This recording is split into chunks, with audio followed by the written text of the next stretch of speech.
സ്വർണ്ണക്കൊള്ളക്കേസിൽ Devaswom board മുൻ president A പത്മകുമാറിനെ അന്വേഷണ സംഘം വൈകാതെ ചോദ്യം ചെയ്യും. സ്വർണ്ണപ്പാളികൾ ഉണ്ണികൃഷ്ണൻ പോറ്റിക്ക് കൊടുത്തുവിട്ടതിൽ ദേവസ്വം ബോർഡിന്റെ പങ്ക് പരിശോധിക്കുന്നതിനാണ് ചോദ്യം ചെയ്യൽ. ഉദ്യോഗസ്ഥരുടെ നിർദ്ദേശപ്രകാരം കാര്യങ്ങൾ ചെയ്യുകയായിരുന്നുവെന്നാണ് വിജയകുമാർ നൽകിയ മൊഴി. ദേവസ്വം ബോർഡ് മുൻ പ്രസിഡന്റ് എൻ വാസുവിന്റെ മൊഴി അന്വേഷണ സംഘം വിശദമായി പരിശോധിക്കുകയാണ്. വാസുവിനെ വീണ്ടും ചോദ്യം ചെയ്യാനും അന്വേഷണ സംഘം തീരുമാനിച്ചിട്ടുണ്ട്. ദ്വാരപാലക ശില്പത്തിലെയും കട്ടളപ്പാളിയിലും സ്വർണത്തിന്റെ ശാസ്ത്രീയ പരിശോധന നടത്തുന്നതിനുള്ള നടപടികളും SIT ഉടൻ ആരംഭിക്കും. വിവരങ്ങളുമായി ഷിജോ കുര്യനാണ് ചേരുന്നത്. ഷിജോ, ഇന്നലെ ചില നിർദ്ദേശങ്ങൾ, നിരീക്ഷണങ്ങളൊക്കെ ഹൈക്കോടതിയുടെ ഭാഗത്തുനിന്ന് ഉണ്ടായിരുന്നു. അപ്പോൾ ദേവസ്വം ബോർഡ് ഉദ്യോഗസ്ഥരിലേക്ക് തന്നെ അന്വേഷണം കേന്ദ്രീകരിക്കുന്ന ഒരു സ്ഥിതി. വാസുവിനെ വീണ്ടും ചോദ്യം ചെയ്യും, അതുപോലെ തന്നെ എ പത്മകുമാറിനെ ചോദ്യം ചെയ്യാൻ ഒരുങ്ങുകയാണ്. എങ്ങനെയാണ് SITയുടെ നീക്കങ്ങൾ? അതോടൊപ്പം ഈ രാജ്യാന്തര വിഗ്രഹക്കടത്തിന്റെ സാന്നിധ്യമൊക്കെ സംശയിക്കുന്നതായി കൂടി ഹൈക്കോടതി പറഞ്ഞിട്ടുണ്ടല്ലോ. അപ്പോൾ അത്തരത്തിലേക്ക് കൂടി അന്വേഷണം നീളില്ലേ?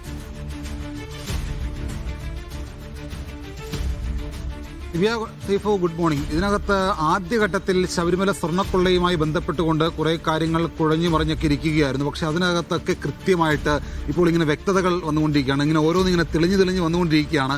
ഇനിയിപ്പോൾ 10 ദിവസം കൂടിയാണ് അന്വേഷണ സംഘത്തിന് മുമ്പിലുള്ളത്. 10 ദിവസത്തിനകം ഹൈക്കോടതിയിൽ റിപ്പോർട്ട് സമർപ്പിക്കുകയും ചെയ്യണം. ആ റിപ്പോർട്ടിന്റെ ഉള്ളടക്കം എന്തായിരിക്കും എന്നുള്ളതാണ് കേരള പൊതുസമൂഹം ഇങ്ങനെ ആകാംക്ഷയോടുകൂടി നോക്കിക്കാണുന്നത്. എന്തായാലും തുടക്കത്തിൽ ആദ്യഘട്ടത്തിൽ ഈ പറയുന്ന ഉന്നതരിലേക്കൊന്നും SIT അന്വേഷണം പോയിരുന്നില്ല. അവർ അങ്ങേയറ്റം താഴെ തട്ടിൽ നിന്ന് ഇങ്ങനെ അന്വേഷിച്ച് പയ്യെ തുടങ്ങി അവസാനം ഉന്നതരിലേക്ക് എത്തുന്ന ഒരു സ്ഥിതിയാണ് SIT സ്വീകരിച്ചതെന്നാണ് നമുക്ക് അന്വേഷണത്തിന്റെ പാറ്റേൺ കാണുമ്പോൾ മനസ്സിലാകുന്നത്. എന്തായാലും ഹൈക്കോടതിക്കും ഈ പറയുന്ന SITയുടെ അന്വേഷണത്തിൽ പൂർണ്ണ തൃപ്തിയുണ്ട്. ഹൈക്കോടതി SITയെ പ്രശംസിച്ച് തന്നെയാണ് ഇന്നലെ ഓരോ പരാമർശങ്ങൾ നടത്തുകയും ചെയ്തത്. എന്തായാലും ഇതിനകത്ത് SIT സംബന്ധിച്ചുകൊണ്ട് ഇനി മുമ്പുള്ള ഏറ്റവും പ്രധാനപ്പെട്ട കാര്യം മുൻ ദേവസ്വം ബോർഡ് പ്രസിഡന്റ് എ പത്മകുമാറിനെ ചോദ്യം ചെയ്യുക എന്നുള്ളതാണ്. കാരണം പത്മകുമാറിൽ നിന്ന് ഏറ്റവും നിർണായകമായിട്ടുള്ള ചില വിവരങ്ങൾ ഇനിയും പുറത്തു വരേണ്ടതായിട്ടുണ്ട്. അത് SIT കൃത്യമായിട്ട് ശേഖരിക്കുകയും ചെയ്യും. അതിന്റെ ഏറ്റവും പ്രധാനപ്പെട്ട അടിസ്ഥാനം എന്ന് പറയുന്നത് ഉണ്ണികൃഷ്ണൻ പോറ്റിക്ക് ഈ പറയുന്ന സ്വർണ്ണപ്പാളികൾ കൊടുത്തുവിടാനിടയായ സാഹചര്യം എന്താണ്, എന്തുകൊണ്ട് ദ്വാരപാലക ശില്പങ്ങൾ അല്ലെങ്കിൽ ഈ സ്വർണ്ണപ്പാളികൾ ഈ പറയുന്ന ഉണ്ണികൃഷ്ണൻ പോറ്റിക്ക് കൊടുത്തുവിട്ടു, അതിനകത്ത് ഈ പറയുന്ന ദേവസ്വം ബോർഡ് പ്രസിഡന്റായിരുന്ന പത്മകുമാറിന്റെ പങ്ക് എന്തായിരുന്നു, അതടക്കമുള്ള കാര്യങ്ങളിൽ ഒരു വ്യക്തത വരുത്താൻ വേണ്ടിയിട്ട് കൂടിയാണ് ഈ പത്മകുമാറിനെ SIT ചോദ്യം ചെയ്യുക. കഴിഞ്ഞ ദിവസം ദേവസ്വം ബോർഡ് ഉദ്യോഗസ്ഥനായിരുന്ന വിജയകുമാറിനെ കസ്റ്റഡിയിലെടുക്കുകയും വിജയകുമാറിൽ നിന്ന് വളരെ വിശദമായിട്ട് SIT ചോദ്യങ്ങൾ ചോദിച്ചറിയുകയും ചെയ്തിരുന്നു. അതിനകത്ത് ഉദ്യോഗസ്ഥരുടെ നിർദ്ദേശപ്രകാരം താൻ കാര്യങ്ങൾ ചെയ്യുകയായിരുന്നു. അതായത് ദേവസ്വം ബോർഡുമായി ബന്ധപ്പെട്ട് പ്രവർത്തിക്കുന്ന ഉന്നതരായിട്ടുള്ള ഉദ്യോഗസ്ഥരിൽ നിന്ന് അവരുടെ നിർദ്ദേശാനുസരണം താൻ കാര്യങ്ങൾ ചെയ്യുകയായിരുന്നു എന്നുള്ളതാണ് വിജയകുമാർ SITക്ക് നൽകിയിരിക്കുന്ന മൊഴി. അപ്പോൾ ഈ പറയുന്ന ഉന്നത ഉദ്യോഗസ്ഥരാരൊക്കെയാണ്? സ്വാഭാവികമായിട്ടും അത് വിരൽ ചൂണ്ടുന്നത് മുൻ ദേവസ്വം ബോർഡ് പ്രസിഡന്റുമാരിലേക്കും അവരുടെ അനുബന്ധ അനുയായികളിലേക്കുമാണ്. അതോടൊപ്പം തന്നെയാണ് മുൻ ദേവസ്വം ബോർഡ് പ്രസിഡന്റായിരുന്ന എൻ വാസുവിനെ വീണ്ടും ചോദ്യം ചെയ്യാൻ വേണ്ടിയിട്ടുള്ള ഒരു ആലോചന SITയിലുള്ളത്.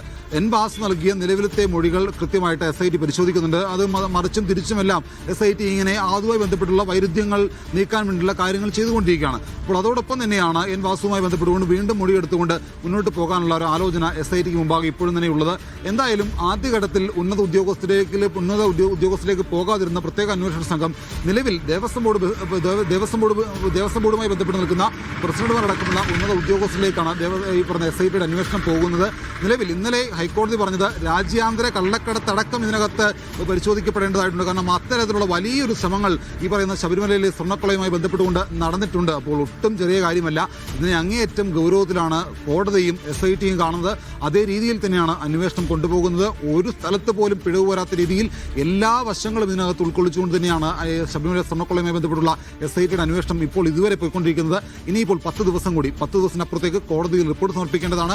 ആ റിപ്പോർട്ട് എന്താണോ SITയുടെ റിപ്പോർട്ട്, അതിന്റെ അടിസ്ഥാനത്തിൽ സംസ്ഥാന സർക്കാർ കൃത്യമായിട്ടുള്ള നടപടി സ്വീകരിക്കുമെന്നുള്ള കാര്യം ഇന്നലെ മന്ത്രി VN വാസവൻ പറഞ്ഞിരുന്നു. ഇന്നലെ ഹൈക്കോടതി പറഞ്ഞ കാര്യം താൻ എന്താണെന്ന് കേട്ടിട്ടില്ല.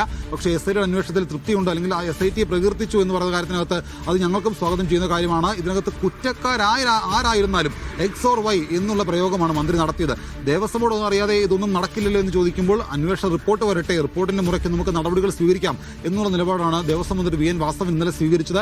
എന്തായാലും ആരൊക്കെ ഇതിനകത്ത് ഇടപെട്ടിട്ടുണ്ടോ, ആരൊക്കെ കക്കാൻ കൂട്ടുനിന്നിട്ടുണ്ടോ, ഉപ്പ് തിന്നവരാരൊക്കെയാണോ അവരെല്ലാം വെള്ളം കുടിക്കും എന്നുള്ള ഒരു മറുപടി തന്നെയാണ് മന്ത്രി VN വാസവൻ ഇന്നലെ പറഞ്ഞത്. എന്തായാലും അവരിലേക്കൊക്കെ അന്വേഷണം പോകുന്നുണ്ട്. അവരുമായി ബന്ധപ്പെട്ട എല്ലാ പങ്കും SIT കണ്ടെത്തുകയും ചെയ്യും. ഇനിയിപ്പോൾ ഏറ്റവും നിർണായകമായ 10 ദിവസങ്ങൾ മുമ്പിലുള്ളത്. ആ 10 ദിവസത്തിനപ്പുറത്തേക്ക് ശബരിമല സ്വർണ്ണക്കൊള്ളയുമായി ബന്ധപ്പെട്ടുകൊണ്ട് ഉണ്ണികൃഷ്ണൻ പോറ്റിയായാലും മറ്റ് ബന്ധപ്പെട്ട ഇതുമായി ബന്ധപ്പെട്ട പേരുകെട്ട ആളുകൾ ആരൊക്കെയായാലും അവരൊക്കെ നിയമത്തിന് മുമ്പിൽ വരും എന്ന് നമുക്ക് പ്രതീക്ഷിക്കുകയും ചെയ്യാം.